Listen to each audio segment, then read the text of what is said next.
ខ្ញុំចង់ផ្ញើសារទៅកាន់អ្នកសារព័ត៌មានថៃហេតុអ្វីបានជាអ្នកសារព័ត៌មានថៃផ្សព្វផ្សាយនៅអ្វីដែលជាការមិនពិត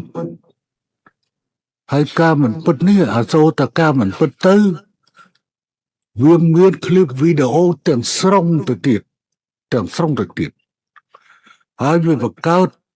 ទៅជាការផន់ច្រឡំរបស់នាយករដ្ឋមន្ត្រីអនុជិញតាំងពីនៅហាណូយនៅត្រង់ថាលោកហ៊ុនសែនត្រៀម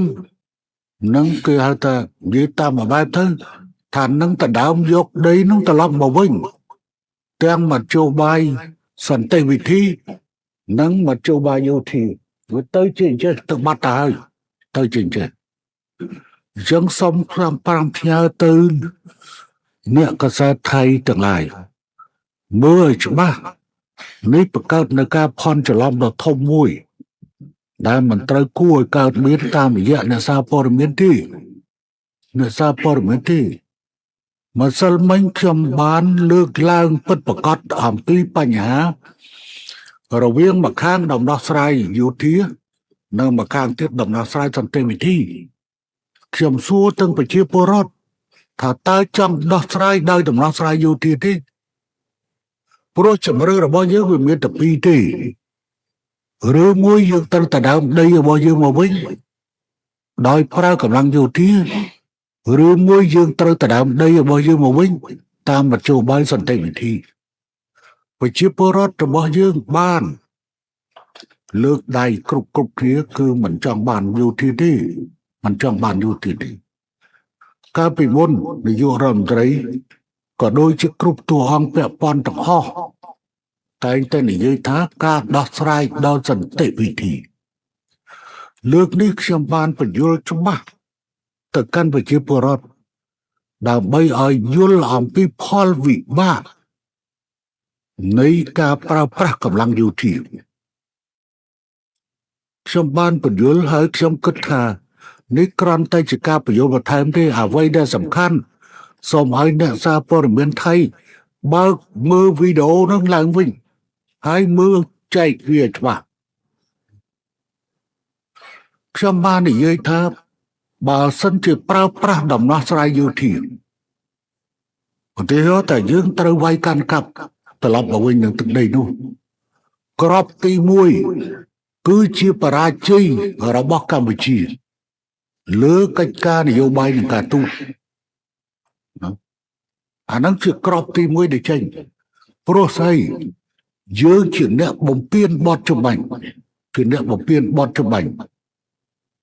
ហើយយើងបំផ្លាញទាំងអស់នៅអ្វីដែលហៅថាជំនឿទុកចិត្តពីអន្តរជាតិមកចំពោះយើងក្នុងពេលនេះអន្តរជាតិគ្មានអ្នកណាជឿថាកម្ពុជាទៅឈ្លានពានថៃទេអានឹងនិយាយពិតណាវាគ្មានអាតូចណាទៅវាយអាធំដួលទេកុំឆ្ងល់ហើយថៃខ្លួនឯងក៏ធ្លាប់បានប្រកាសដែរ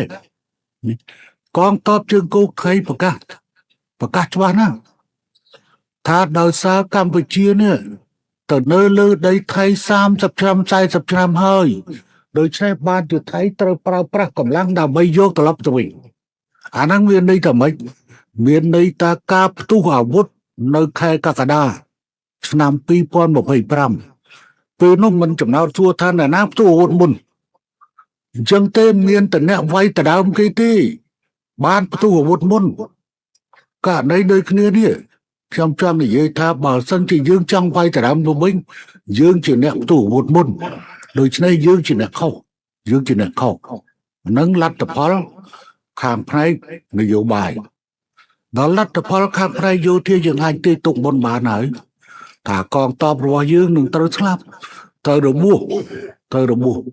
ប្រជាជនស្លាប់និងរបួសនឹងត្រូវជំនះប្រជាជនច្រើនទៀតហើយដំណោះស្រាយយោធាមិនប្រកាសតែយើងវាយបានទេណាអញ្ចឹងទេចំណុចដែលតាក់ទិនជាមួយនឹងរឿងការប្រើប្រាស់ ដំណោះស្រាយយោធាមិនមែនជាជំរឿសដែលយើងត្រូវធ្វើទេ